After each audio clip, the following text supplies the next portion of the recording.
Sometimes protection comes from the most unexpected places. Picture this: a busy restaurant on a Friday night, the clatter of dishes, the hum of conversations, and a young waitress trying to get through another long shift. She's tired but determined, moving between tables with practiced grace, hiding the exhaustion in her eyes. But tonight isn't like any other. As she carries a tray of food to a corner booth, her hands tremble slightly, because across the room she spots someone she hoped never to see again, a man from her past, someone who once made her life unbearable. Her breath catches. Panic floods in. She tries to stay calm, but when he starts walking toward her, that calm shatters. Instinctively, she looks around for someone, to hide behind. And that's when she sees him. A tall, composed man in an expensive suit sitting alone at a table by the window. The air around him feels different, powerful, commanding. Without thinking, she rushes toward him, heart pounding, and stands behind his chair as her past comes closer. Before she can explain, the man looks up, his sharp eyes reading her fear in an instant. Then in one smooth motion he reaches out, pulls her gently but firmly toward him, and says in a low, steady voice, "You're mine now." In that single moment, everything changes for both of them. Sometimes, protection arrives disguised as a stranger's courage. The waitress had lived her life quietly, blending into the background of a world that rarely noticed her. Every day she served smiles to strangers while hiding the exhaustion in her eyes. She had learned to survive, not to hope. Her past had taught her that help never came when she needed it, that she had to face every storm alone. But on that night, in a crowded restaurant filled with chatter and light, all of that changed in the span of a heartbeat. The night began like any other. She had tied her apron, tucked away her hair, and forced a smile that didn't quite reach her eyes. The restaurant was bustling, with laughter spilling from tables and music softly humming in the background. It was her usual shift, long, tiring, and filled with demanding customers who barely glanced at her face. She had learned to keep her head down, to focus on the rhythm of her work. But when the bell over the door chimed, her breath caught before she even turned. He was there. The man she never thought she'd see again. The one who had made her nights sleepless, whose anger had once left invisible scars that time had never fully healed. His presence felt like the return of a nightmare. And suddenly, the air in the room felt too thin to breathe. She froze behind the counter, hoping he wouldn't notice her. But he did. His eyes met hers, and the cruel smirk that spread across his face sent a wave of panic through her chest. Her hands shook. The tray she held almost slipped. She could hear her heartbeat in her ears, loud and desperate. She looked around for an escape, but every path felt too open, too exposed. And then, like fate stepping out of the shadows, she saw him, the man sitting near the window. His presence stood out not because of wealth or power, though both were obvious, but because of the calm that seemed to surround him. He was dressed in a dark suit, his expression unreadable, his posture steady and confident. There was something about him, something that felt like safety, though she didn't know why. Her body moved before her mind could think. She walked quickly toward his table, each step driven by instinct more than reason. As her pursuer closed in, she reached the stranger's side and stopped, standing just behind his chair, her breath trembling. The billionaire looked up from his phone, surprised at first, but his eyes immediately caught the fear in hers. It was the kind of fear that didn't need words to explain. Without hesitation, he put his arm around her waist and pulled her slightly closer, his voice calm but firm as he said, "You're mine now." The words weren't possessive. They were protective, a statement meant to shield her, not claim her. His tone carried quiet authority, the kind that made people stop in their tracks. And it worked. The man from her past froze mid-step, his expression faltering. The billionaire held her gaze for a moment, silently reassuring her that she was safe, that he understood. Her body trembled as she tried to steady her breathing. The man who had once hurt her stood only a few feet away, glaring but uncertain. The billionaire didn't look away. His calm stare met the other man's anger without fear. After a tense silence, the intruder muttered something under his breath and finally turned, leaving the restaurant with heavy footsteps. Only when the door closed behind him did she realize she had been holding her breath the whole time. The billionaire slowly released her, making sure she could stand steady on her own. "Are you all right?" he asked softly. His voice, though low, carried genuine concern. She nodded, unable to speak, her throat tight with emotion.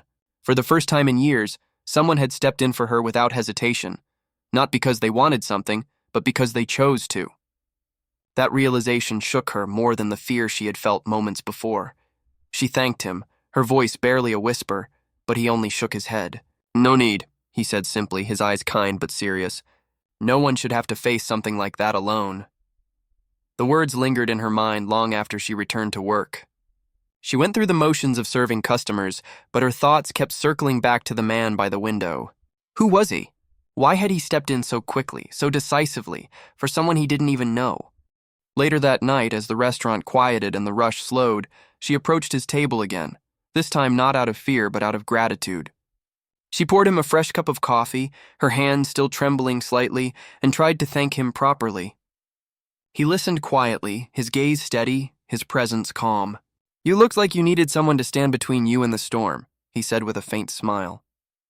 "I've been there." His words held a weight she didn't expect, a hint of pain, of understanding. She realized that maybe he too carried his own battles, his own ghosts.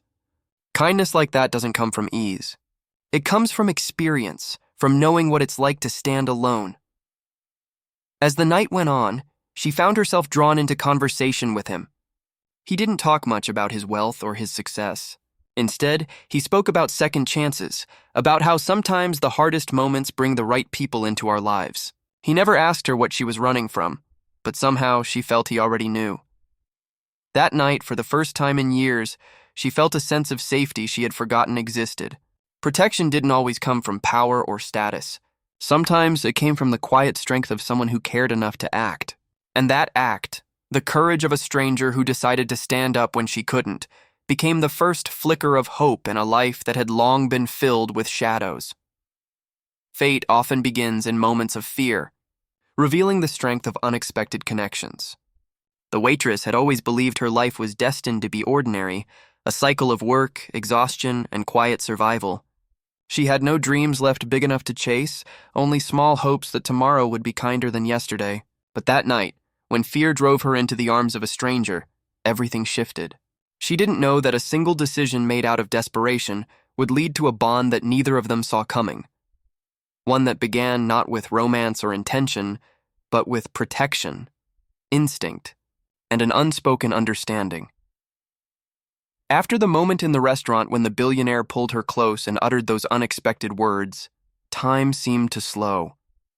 The chaos around them faded into silence. His grip was steady but not forceful, his touch protective rather than possessive.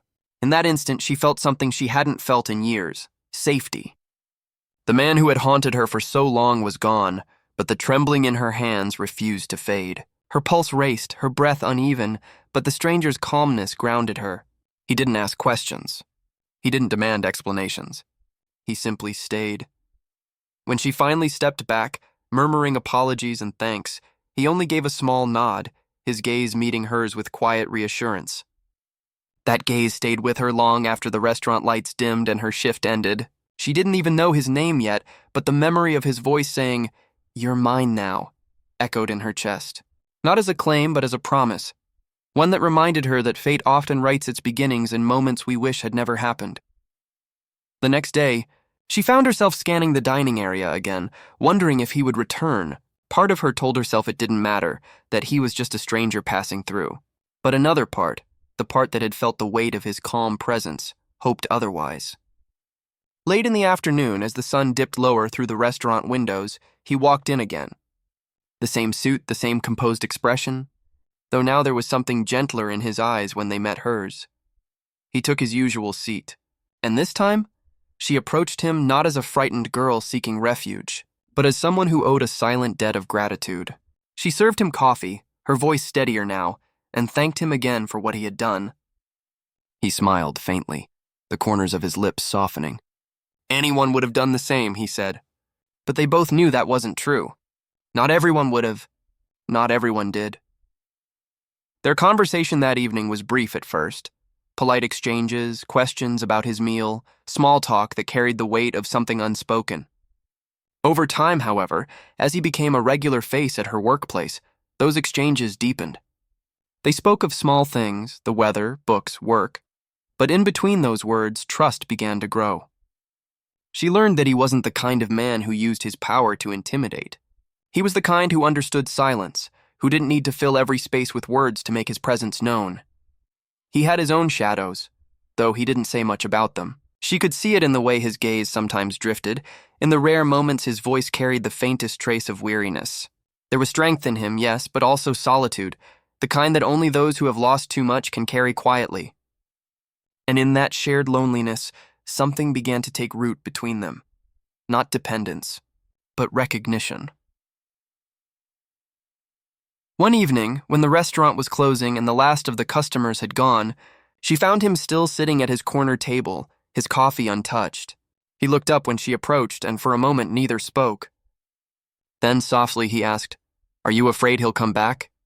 She hesitated but nodded, her voice barely above a whisper when she said yes. He didn't offer empty comfort. Instead he said, "Then I'll make sure you're safe, until you stop looking over your shoulder." It wasn't a grand promise, just a quiet vow. But it was enough to make her eyes sting. Fate, she realized, hadn't been cruel when it led her to hide behind him that night. It had been kind in its own strange way, weaving two broken stories into one. He hadn't saved her because she was helpless. He had saved her because he saw something familiar in her fear, something that mirrored his own past. Sometimes fate doesn't bring people together to complete each other, but to help each other heal. As the days passed, their connection deepened in the smallest ways. He'd wait for her shift to end and walk her outside, never saying much but always ensuring she got home safely. On nights when exhaustion painted her features, he'd leave a cup of coffee waiting for her, the kind she liked but never ordered for herself. She, in turn, found herself opening up to him slowly, sharing stories she had never dared to speak aloud before. Her fears, her regrets, her dreams that had long since faded. He listened. Always. One rainy night, as thunder rolled outside and the restaurant emptied early, she asked him the question that had lingered in her mind since that first encounter. "Why did you help me that night? You didn't even know me." He looked at her for a long time before answering. "Because I saw myself in you. There was a time I needed someone to stand in front of me. Two, and no one did." His honesty was raw, unguarded, and it broke something open inside her. From that moment on, their connection wasn't just built on gratitude or protection. It was built on understanding, the kind that only comes when two people recognize the same scars in each other. Fear had brought her to him, but compassion kept her there.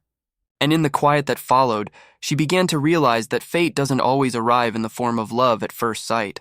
Sometimes it begins with trembling hands, a desperate choice and the courage of a stranger who decides, in a single heartbeat, to protect what they don't yet understand. And so, what began as a moment of fear became the start of something neither of them could have foreseen. She had hidden behind him seeking safety but found something far deeper. A reason to trust again, a reminder that not all strength is loud and not all saviors come wearing armor. Sometimes fate doesn't roar into our lives. It whispers through kindness, through courage, through the quiet pull of two souls that were never meant to meet, yet somehow always destined to find each other,